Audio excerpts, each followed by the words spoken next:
Title: Why Modern Bodybuilders Couldn't Survive the Stages of Human Evolution. A competitive bodybuilder at peak conditioning can bench press 3 times their body weight.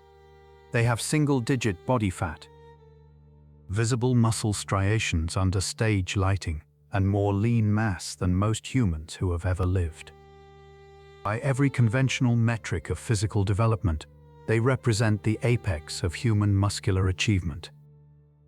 They would not have survived a month in the environments that shaped the human body. This is not an insult to bodybuilders.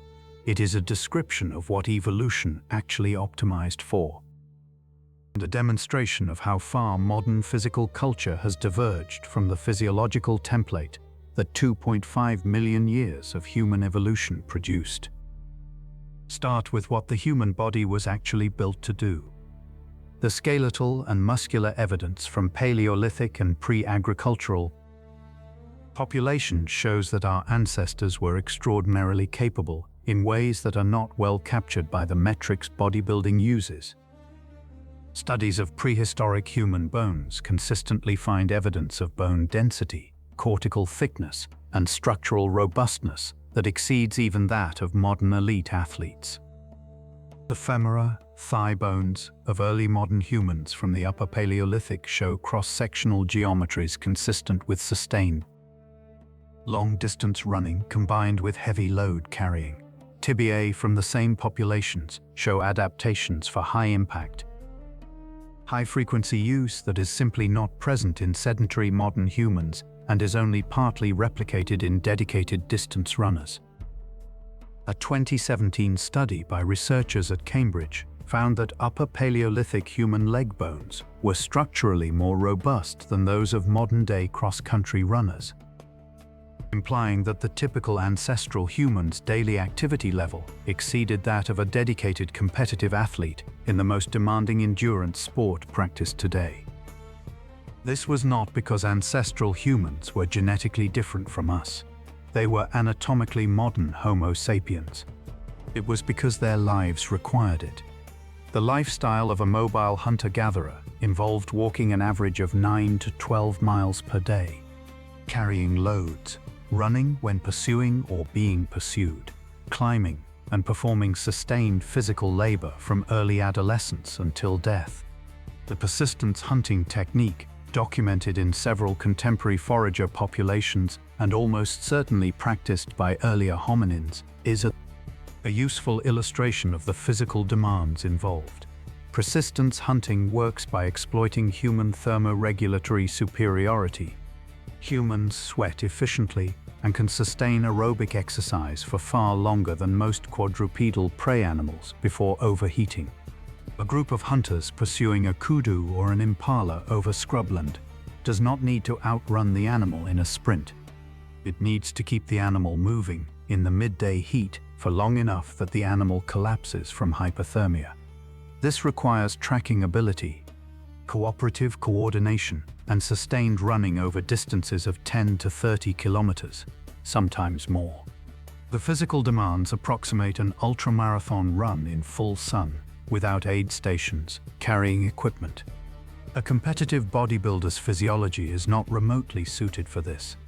The adaptations that produce maximum muscle hypertrophy, the extreme mass, the very low body fat, the dense, heavy muscle tissue, are metabolically expensive to maintain and genuinely counterproductive in an endurance context. Muscle tissue is metabolically costly even at rest. A bodybuilder at competition weight is burning significantly more calories per day than a person of equivalent height carrying a normal amount of lean mass, simply maintaining their tissue. In an environment where caloric availability is intermittent and unpredictable, that caloric requirement is a liability rather than an asset. Body fat below approximately 5%, common at competition peak among male bodybuilders, impairs hormonal function, immune response, and thermal regulation. It is genuinely unhealthy, which is why competitors cycle on and off their competition conditioning rather than maintaining it year-round. In an ancestral environment that included variable food availability, cold nights, physical injury, and infectious disease, chronically ultra-low body fat would have been lethal. The specific training adaptations of bodybuilding, slow, isolated, high-repetition movements designed to produce localized muscle hypertrophy through metabolic stress, produce a type of muscle that is large, but not particularly fast, explosive, or efficient at the kinds of integrated multi-joint movements that physical labor and hunting require. The thick, bulky muscle of a bodybuilder generates impressive force in a bench press. It is less impressive at the kinds of coordinated, dynamic, full-body movements. The sudden sprint, the leap across uneven ground, the sustained carry-over distance that determined survival in ancestral environments. Neanderthals, by contrast, were built for that environment. Analysis of Neanderthal long bones shows exceptionally thick cortical walls and robust muscle attachment sites, consistent with a lifestyle of heavy, sustained physical labor. Their upper body strength was extraordinary. Estimates based on bone geometry suggest that average Neanderthal males may have had upper body strength comparable to modern elite athletes, not because they trained for strength, but because their daily activities required it. Carrying large prey carcasses, moving through difficult terrain, close-range hunting of large game without projectile weapons. All of these required strength that was built through function rather than aesthetics. Early Homo erectus, which began appearing in the fossil record around 1.9 million years ago, shows the first skeletal morphology clearly adapted for long-distance walking and running.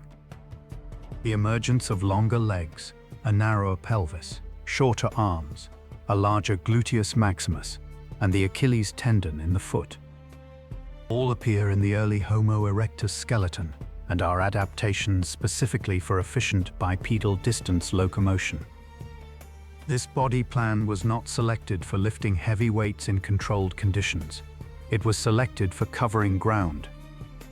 The modern bodybuilder represents a particular cultural and technological achievement, a body shaped by deliberate intervention, calibrated protein intake, specific training protocols, recovery management toward a purely aesthetic goal. In that specific and narrow context, it is impressive. But it represents an optimization for display rather than function. And display is not what the human body spent 2 million years being selected for. This does not mean that bodybuilding is without value. Resistance training for health, function, and longevity is well supported by the research literature. The issue is the specific competition peak physiology, the extremes of mass, the dehydration, the ultra-low body fat, which is genuinely incompatible with the demands of ancestral environments and with long-term health. The human body is an endurance athlete's body, built over millions of years for sustained movement under metabolic stress, with enough strength for the functional demands of hunting, gathering, carrying, climbing, and combat. It was shaped for competence across a wide range of physical demands. Modern training can enhance parts of that system far beyond ancestral baselines. But the ancestral baseline itself, in terms of daily physical output over a lifetime, would be unattainable for most modern humans and would send most competition bodybuilders to the emergency room. Evolution optimized for survival in the real world. The real world was not a gym.